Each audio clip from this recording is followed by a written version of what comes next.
नमस्कार सभी दर्शकों का स्वागत है ग्लोबल लेंस में। मैं वर्षा प्रगट आपका स्वागत करती हूँ। यूरोप अ, और पेरिस और अभी स्विट्जरलैंड। स्विट्जरलैंड पीसफुल कंट्री माना जाता है और जहाँ पर सेंटर है यूनाइटेड नेशंस का हेडक्वार्टर है जेनेवा। वहाँ पर 2 दिन से लगातार हमने देखा न्यूज़ में हिंसक प्रदर्शन हो रहे G7 के खिलाफ। G7 के इस मीटिंग के बाद ही यूएस और ईरान की जो डील है उसके ऊपर कुछ एग्रीमेंट के ऊपर साइन होने वाले थे। और वहीं से 45 किलोमीटर दूर फ्रांस में बॉर्डर पर एक जो शहर है जहाँ पर G7 समिट चल रही थी। तो पूरे यूरोप में, फ्रांस में, पेरिस में, स्विट्जरलैंड में जहाँ पर लोग दुनिया भर के लोग जाते हैं उसकी सुंदरता को देखने के लिए, वहाँ क्यों इतने हिंसक प्रदर्शन हो रहे और इसके पीछे क्या कारण है, कौन जिम्मेदार है? इसके बारे में आज हम चर्चा करेंगे और चर्चा के लिए हमारे बीच उपस्थित है हमारे विशेष अतिथि advocate Pankaj Joshi sir. Sir thank you, आप हमारे साथ जुड़े। जी, नमस्कार मैडम, आपके सभी व्यूअर्स को भी नमस्कार। अ, सर G7 समिट के खिलाफ जो प्रदर्शन कर रहे थे लोग, लगभग जो न्यूज़ में आया है 60 अलग-अलग ग्रुप्स जो है वहाँ पर गए थे और लगभग 20,000 लोग प्रदर्शन कर रहे थे। तोड़-फोड़ हुई सर, बहुत आगजनी भी हुई है, लेकिन ये बात सिर्फ जेनेवा की नहीं है, पेरिस में भी सेम हुआ, यूरोप के कई शहरों में हो रहा है और लंदन में भी हो रहा है। जी, देखिए ये जो जेनेवा में जो प्रोटेस्ट है वो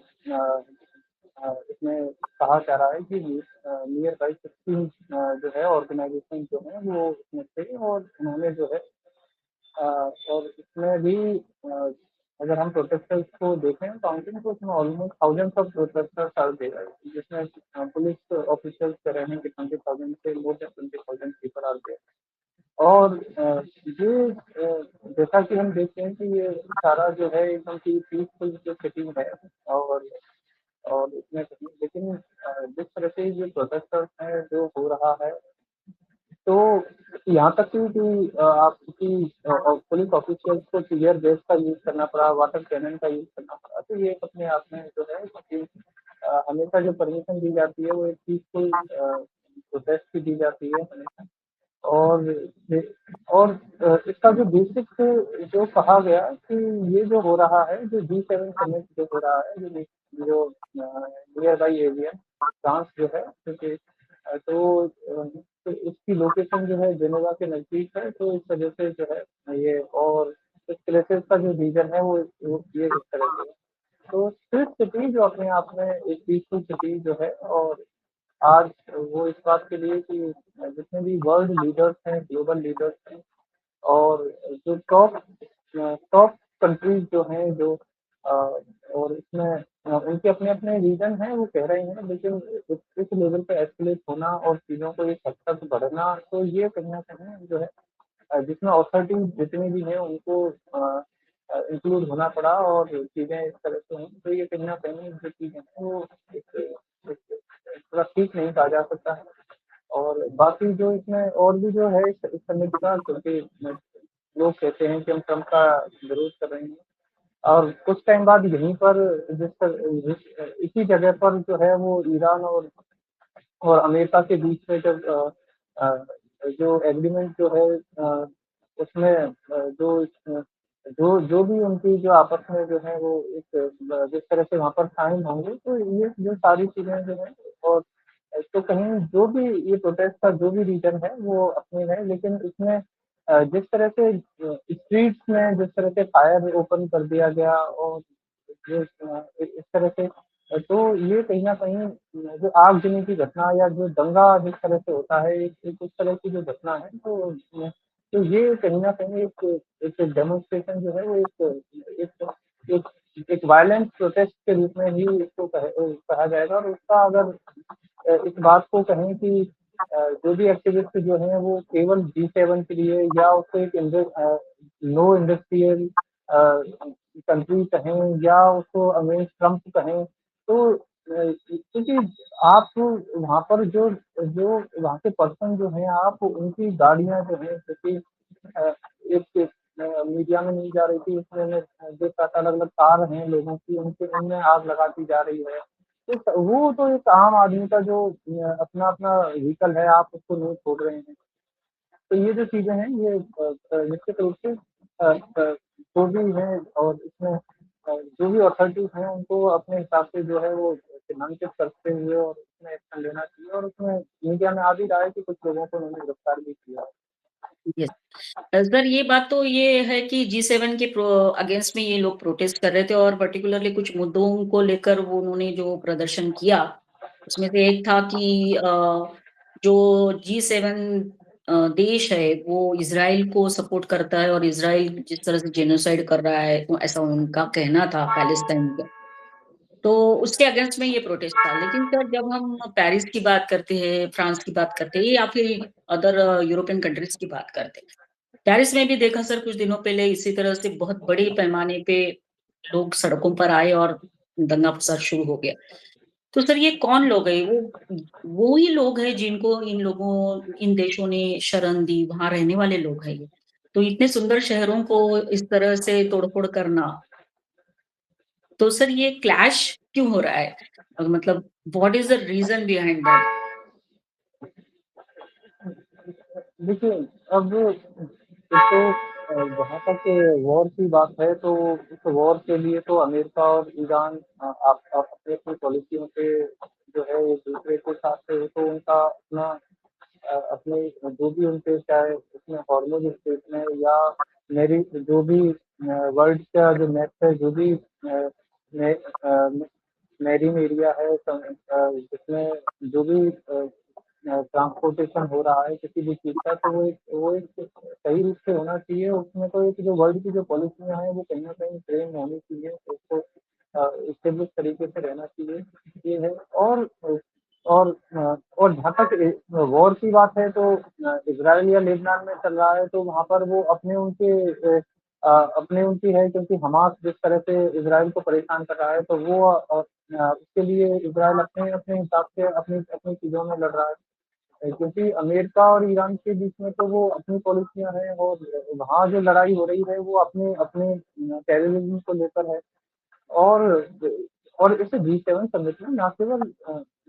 प्रोटेस्टर इस बात को कह रहे हैं लेकिन वहाँ पर यूक्रेन और रशिया के बीच का भी जो वॉर है उसको लेकर भी वहाँ पर डिस्कशन हो रहा है। ऐसा नहीं है कि केवल एक ही चीज़ है। और इसमें जो भी जियोपॉलिटिकल डायनामिक्स जिस तरह से रहती हैं, तो अब इसमें जी7 कंट्रीज़ के जो लीडर जो हैं, तो ये अपनी अपनी जो भूमिका है हम भारत के नज़रिए से देखें तो भारत के लीडरशिप पर जिस तरह से अटैक हुआ अमेरिकन मिसाइल का और उसमें जिन भी लोगों की डेथ हुई तो वहाँ वहाँ भी जो है ट्रंप ने इस बात को कंसीडर किया और कहा और हमारे प्रधानमंत्री मोदी जी ने उस बात को उठाया रखा सभी के सामने और जो प्रधानमंत्री जी की जो कूटनीति है वो वहाँ पर सफल रही इस बात को और लोग बाग जो हमारे यहाँ का विपक्ष है वो कह रहा था कि मोदी जी इस बात को नहीं कर पाएंगे वो झुक गए हैं तो वो चीजें और और केवल जो प्रोटेस्टर हैं वो किसी भी रूप में एंटी जी7 प्रोटेस्ट चला के केवल ये साबित करें कि जो वर्ल्ड के टॉप कंट्रीज जो है Italy France Germany UK USA Japan Canada इन ऐसे इम्पोर्टेंट कंट्रीज को आप इग्नोर करेंगे तो आपने आपने उन कंट्रीज से सीखा क्या है आप इन सभी ये सारी कंट्रीज जो हैं ये ह्यूमैनिटेरियन ग्राउंड्स पे पूरे वर्ल्ड के लिए काम करती हैं और और उस लेवल में आगे किस तरह से एक एक जो थॉट प्रोसेस रहता है जिसमें कि आप जो एक रेशनैलिटी के बेस पे या रीजन के बेस पे जिस तरह से हर कंट्री का या हर सोसाइटी का एक इम्प्रूवमेंट होना चाहिए जिसके बेस पे वेस्टर्न वर्ल्ड जो है वो अपने रिलीजन को पीछे छोड़ के आगे बढ़ने की कोशिश कर रहा है। तो आप वहाँ पर इस तरह के प्रोटेस्ट हों या इस तरह के कोई रिलीजियस फैनेटिक ग्रुप्स हों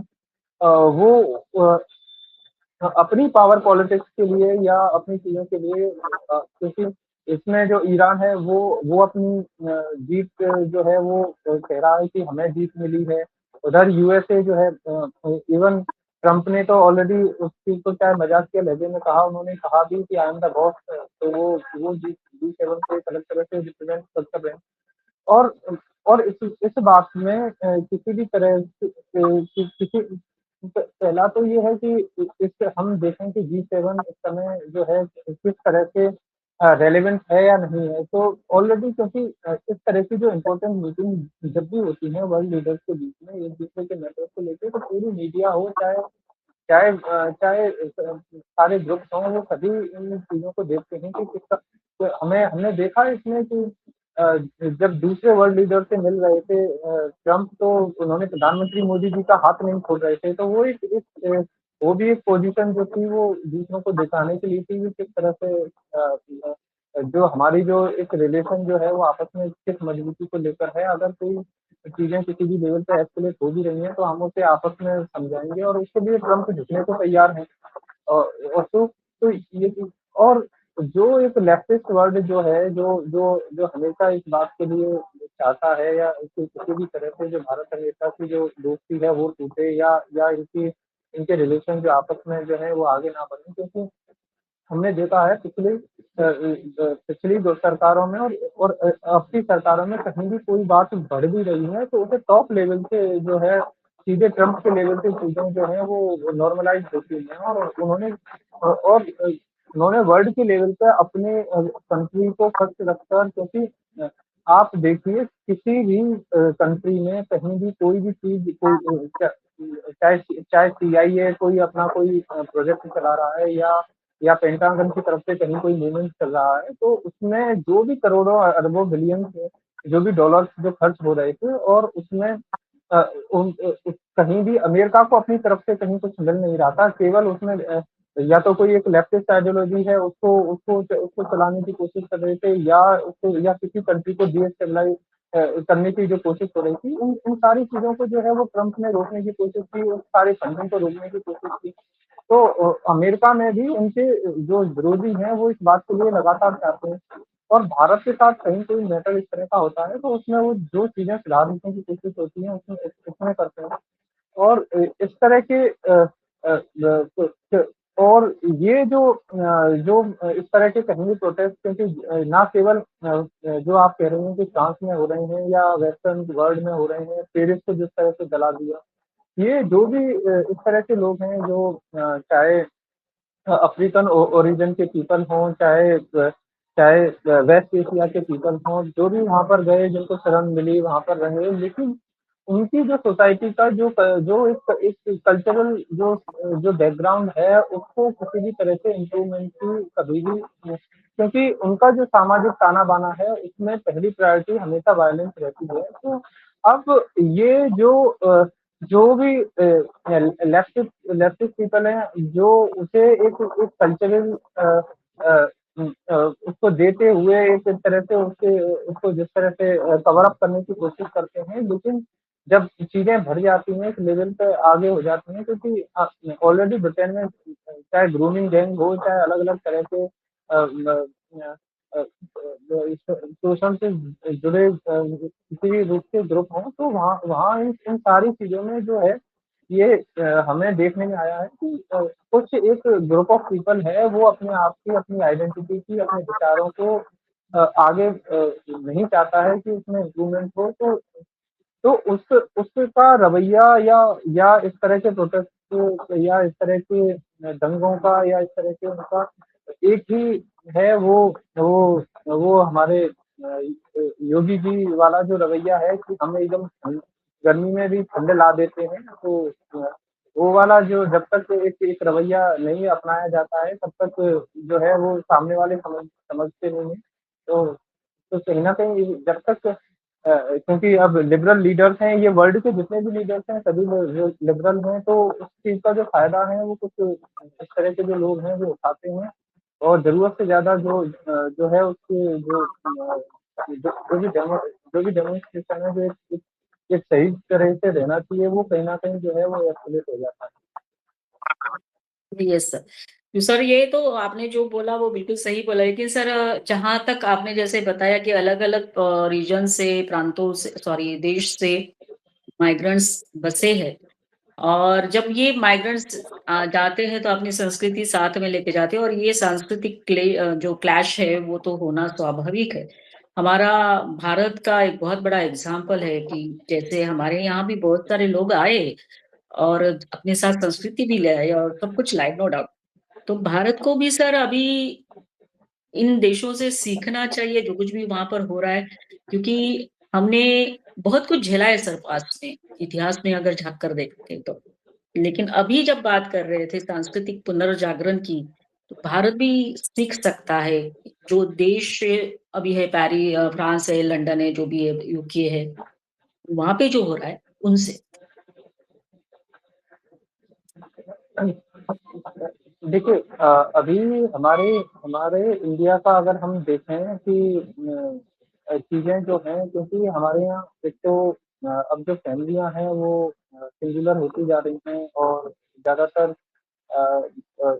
जो और आगे बढ़ के देखें तो डाइवोर्स रेट जो है वो नई मैरिजों में जिस तरह से बढ़ रहे हैं तो फैमिलियाँ बच नहीं रही हैं। तो इस बात के लिए बहुत जल्दी कहीं न कहीं गवर्नमेंट को चाहे लीगल प्रोसीजर हो, चाहे अपना जो सोशल एजुकेशन है उसके बारे में निश्चित रूप से रिसर्च करना पड़ेगा और उस अकॉर्डिंग अ, क्योंकि भारत में भी जो एक एक कल्चरल मार्क्सिज्म जिस तरह से लगातार लंबे समय से यहाँ पर एक आइडियोलॉजी को इंस्टिल किया गया, तो जो भी पढ़ा-लिखा वर्ग है या इंटेलेक्चुअल वर्ग है या शहरी वर्ग है, वो कहीं न कहीं एक तरफ परिवार के पीछ में से कहीं न कहीं वो जिस मेंटली अ, इश्यूज़ से, मेंटली हेल्थ से, ट्रॉमा से या एक तरह से इस इन सारी चीज़ों से जिस तरह से वो आगे बढ़ते हुए कि नहीं ये सारी चीज़ें पॉसिबल हैं, तो ज़िम्मेदारी ना लेने वाली फीलिंग से जिस तरह से उसने अपने आप को जोड़ लिया है और और हर चीज़ के लिए गवर्नमेंट को ब्लेम क्योंकि क्योंकि हमारे यहाँ कुछ विपक्ष के लोग तो उस जैन जी का उदाहरण देते हुए बार-बार ये कहते हैं कि आप प्रोटेस्ट करिए इस तरह से वो और उल्टा उसे भड़काने की कोशिश करता है और उसका ज़िम्मेदार तो है। जो युवाओं को जो एक ज़िम्मेदार नागरिक बनाने की एक जो होना चाहिए, बजाय उसके और उन्हें एक उनके इमोशन बेस्ड फीलिंग पर उन्हें उन्हें और उनको बढ़ावा देना, आगे करना। तो और तो ये जो सारी जो चीज़ें हैं, ये लंबे समय से नहीं क्योंकि हम सभी जो ह्यूमन हैं, वो हमारी इंस्टिंक्ट हैं, अपनी हैं, लेकिन हमारा जो थॉट प्रोसेस है, वो इस तरह से मैच्योर बनाना चाहिए और हमारी फैमिली जो जिस तरह से सीखने के कगार पर है क्योंकि family is the important base of the this social fabrication तो हमें अ, चाहे स्कूल के लेवल पे 6th-7th क्लास का जब बच्चा जैसे ही मैच्योर होना शुरू होता है, तो उन्हें हमें अपने-अपने अलग-अलग चाहे आध्यात्मिकता का स्तर हो, चाहे नैतिकता का, चाहे पवित्रता का, चाहे ये सारे जो एक गुरुकुल एजुकेशन में जो चलता था, उसे लेके जिस तरह से हमने अपने एजुकेशन पैटर्न को केवल ज़्यादा से ज़्यादा एक इकोनॉमी बेस में चलते जा रहे हैं, तो उसकी वजह से ये अदर इश्यूज़ जो हैं वो बढ़ते जा रहे हैं। और जो वेस्टर्न कंट्रीज़ भी क्यों नहीं समझ पा रहा है इस बात को क्योंकि वहाँ क्यों क्राइम रेट जो है जो भी माइग्रेंट कम्युनिटीज़ हैं वो अपने इन सोशल इकोनॉमिक जो भी उनके फैक्टर्स रहते हैं, लीगल स्टेटस रहते हैं, वो उन्हीं से रहते हैं। वो अपनी डेमोग्राफिक उनके उनके जो चीज़ें हैं वो उसे छोड़ नहीं पाते हैं। भारत में इसी तरह से कोशिश की है, भारत में काफ़ी चाहे बांग्लादेशी आए, चाहे रोहिंग्या आए या अदर जो या या अदर स्टेटों से जो भी लोग आए तो उसमें कभी भी हमने इन सारी चीज़ों को कोशिश नहीं की। तो यहाँ पर हमारे इंडिया में जो भी एक लेफ्टिस्ट आइडियोलॉजी को अपनाकर जो शहरी वर्ग को या पढ़े-लिखे के वर्ग को या ज़्यादा से ज़्यादा स्किल जिस तरह से एक लेफ्टिस्ट आइडियोलॉजी को अंदर डालने की कोशिश की गई और इसमें ज़िम्मेदारी जो है वो युवाओं को देने की बजाय ज़्यादा से ज़्यादा सरकार को ही फिर ज़िम्मेदारी ठहराने की कोशिश की गई और उसके लिए जिस तरह से एक आपस में क्लैशेज़ पुलिस एडमिनिस्ट्रेशन और सोसाइटी के बीच में, तो ये कहीं न कहीं एक लंबे समय से जो एक ये जो एक ज़िम्मेदारी ना देने वाली जो एक फीलिंग जिस तरह से युवाओं को दी गई तो इन सभी का रीज़न है। तो एक सिस्टमैटिक वे से जो एक पॉलिसी जो जो इम्प्लीमेंटेशन जो होना चाहिए वो सही तरह से नहीं हुआ और इस जो लॉफुल बिहेवियर जो है वो उसके लिए जो है कहीं न कहीं यूथ जो है उससे हटने लगा तो इन सारी चीज़ों में। और कहीं भी कोई भी प्रोटेस्ट हो रहा है तो हमें उसकी जड़ों तक जाना चाहिए, उसकी गहराई तक जाना चाहिए। कोई भी प्रोटेस्ट क्यों हो रहा है, उसके पीछे क्या रीज़न है और उसमें कौन-कौन लोग हैं। ये सारे प्रोटेस्ट हो रहे हैं, इनमें भी हम देख रहे हैं कि जो भी कुछ लोग जो हैं कि प्रोटेस्ट हो रहा है सही तरह से, लेकिन उसमें करीब 500 पीपल इस तरह के मास्क लगा के आ गए और वो अपना ब्लैक मास्क लगा कर आ रहे हैं और वो अपना प्रोटेस्ट कर रहे हैं, वो आग लगाने लग गए। पेरिस में जो लोग आए थे वो अपना खेल रहे थे, खेलने खेलते जीत मिली, बाहर आए, बसों में आग लगाने, स्कूल बसेज़ में आग लगाने लग गए। तो ये कौन लोग हैं बीच में जो सडनली आते हैं और इस तरह से चीज़ों को तो जो तो ये जो है और और किसी भी रूप में अगर कोई सोसाइटी ऐसी है जिसकी वजह से क्राइम स्टैटिस्टिक्स जो है वो बढ़ रहा है, तो उसे हमें ओपनली रूप से एक्सेप्ट करना चाहिए। पुलिस को कभी इस बात के लिए दबाव में नहीं लेना चाहिए कि आप केस को कम रजिस्टर करिए या या एफआईआर नहीं हो रही हैं तो आप उन्हें केवल जीडी में चढ़ा के छोड़ दीजिए या रपट लेके छोड़ दीजिए। ये इन सारे नहीं, आप सारे मैटर्स जो हैं उनको उनको रखिए और बताइए और उसके आधार पर रिसर्च करके कि कौन-कौन लोग हैं, किस तरह से उन्हें टारगेट करके उन्हें चिन्हांकित करते हुए जो फिर उसका आंसर उत्तर प्रदेश ही देता है कि जो जिस भाषा में समझे उसे फिर उस भाषा में जवाब देना सीखिए। तो निश्चित तौर पे चाहे देश की पॉलिसियाँ हों, चाहे वर्ल्ड की पॉलिसियाँ हों, तो उत्तर प्रदेश एक उत्तर देने की जो क्षमता है वो रखता है। तो तभी जाके जो आगे जो सुधार जो है इन सारे चाहे क्राइम रेट हों, चाहे इस तरह के जो भी किसी भी तरह का चाहे कोई रीजन हो चाहे कोई एरिया हो उन सभी के लिए जो है वो ये सारी पॉलिसियां हैं वो सक्षम है। जी। तो सर आपने जैसे कहा कि जो जिस भाषा में समझ में आता है उनको वैसा ही जवाब देना चाहिए, लेकिन ऐसा लगता है सर आज ही बहुत बड़ा एक रिपोर्ट आया है न्यूज़ में लंदन से, वो भी चौंकाने वाला है, बहुत शॉकिंग है। तो ये जताता है कि कैसे वहाँ पर सिस्टम काम कर रहा है जिसकी वजह से लगातार जो है इस तरह की घटनाएँ बढ़ती जा रही है। हमारे लिए भी ये बहुत बड़े पैमाने पे कह सकते हैं सर सबक है, सीखने जैसा है। कुछ कि क्या हम हमारे भारत को कैसे सुरक्षित रख सकते हैं कि हमारे संस्कृति का पुनर्जागरण का काम जो 10-12 साल से हो रहा है, उसको फिर से जीवित रखना, सुरक्षित रखना वो सभी के हाथों में है। सर धन्यवाद आप हमारे साथ जुड़े और सबको हम कहेंगे कि हमारा ये वीडियो ज़रूर देखिए, लाइक करिए, कमेंट करिए, शेयर करिए और हमारे चैनल को सब्सक्राइब करिए। धन्यवाद सर, जय हिंद, जय श्री राम। जी, आपने समय दिया, इसके लिए भी आपका बहुत-बहुत धन्यवाद। जय हिंद, वंदे मातरम, जय श्री राम।